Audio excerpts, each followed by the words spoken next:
Welcome back to Feminism Concepts and Theories, and congratulations. If you've made it thus far, it means that you are in week 12, which also means that you've successfully accomplished weeks 1 to 11.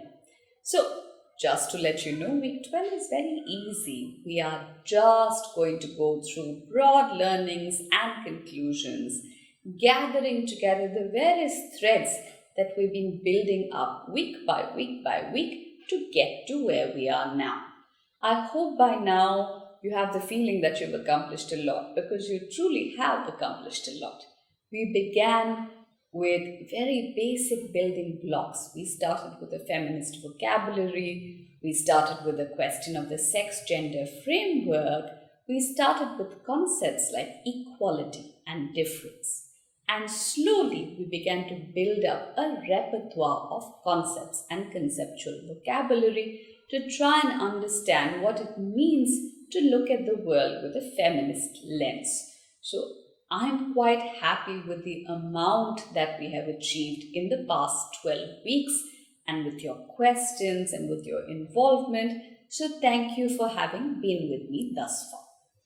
What is it that you're going to do this week? Consider this video as merely a primer. Over the next few presentations, you will be reintroduced to a lot of the things that we have already covered. So think of week 12 as bringing together the large narrative of the course Feminism, Concepts and Theories. The next few presentations will break down our various weeks into maybe 3 discrete blocks. The first block and the first presentation will cover vocabulary, sex-gender framework, as I mentioned, equality, difference, choice, care, time, space, and place.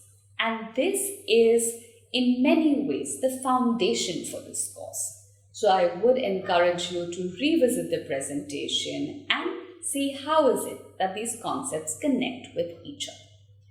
From there, we will revisit the 3 waves of feminism, the feminist body, maybe the feminism of work and labor, and look at how is it that our first few weeks equipped us to be able to try and start applying a feminist lens to things around us. Now, in this, the first, second, and third waves of feminism are a gathering of historical information.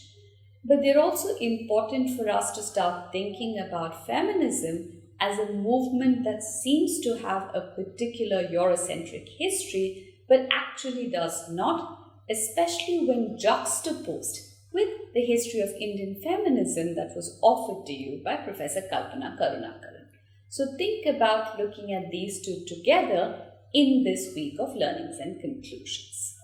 Lastly, we're going to look at fourth wave feminism, feminism and social media, and see how is it that popular feminism has become a stand-in for feminism broadly or feminist theory broadly, and by now you should be fully equipped in conducting your own analysis.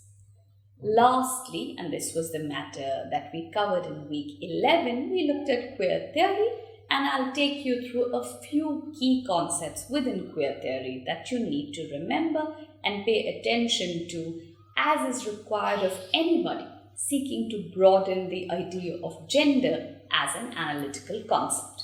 So this is, in a very short summary, everything that you're covering over the next few presentations.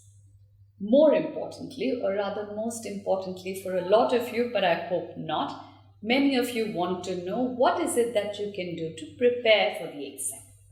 Let me offer you a caveat to begin with, which is the exam is a test of your capacity for attentiveness to this course. It is not meant to intimidate you or surprise you. It will consist of a large number of things we are covering this week, but of course, everything that you're going to cover this week is not sufficient. You will have to go and revisit all of the material in order to be well prepared for the exam. However, the exam is not going to be extremely difficult. It will require you to read well, to pay attention, but it's not meant to flummox you in any fashion whatsoever. I have faith that a lot of you have been following this course fairly rigorously, and so I expect the exam to be really not of much issue as far as your results for this course are concerned.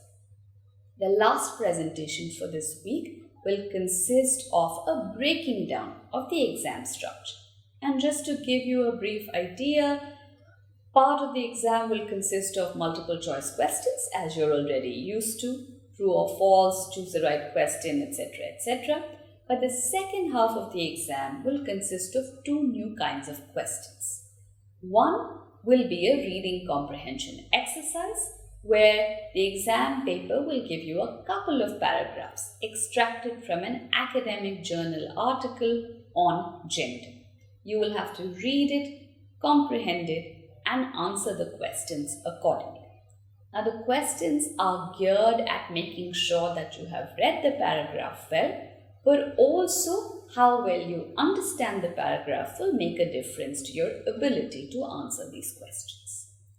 Your last kind of question for the exam will consist of short answer questions. You will have to respond to the questions in 150 to 200 words and display your comprehension of the material of the course at large. Try and make sure that you're as precise as possible in your responses and that you have understood the question well before you formulate a response.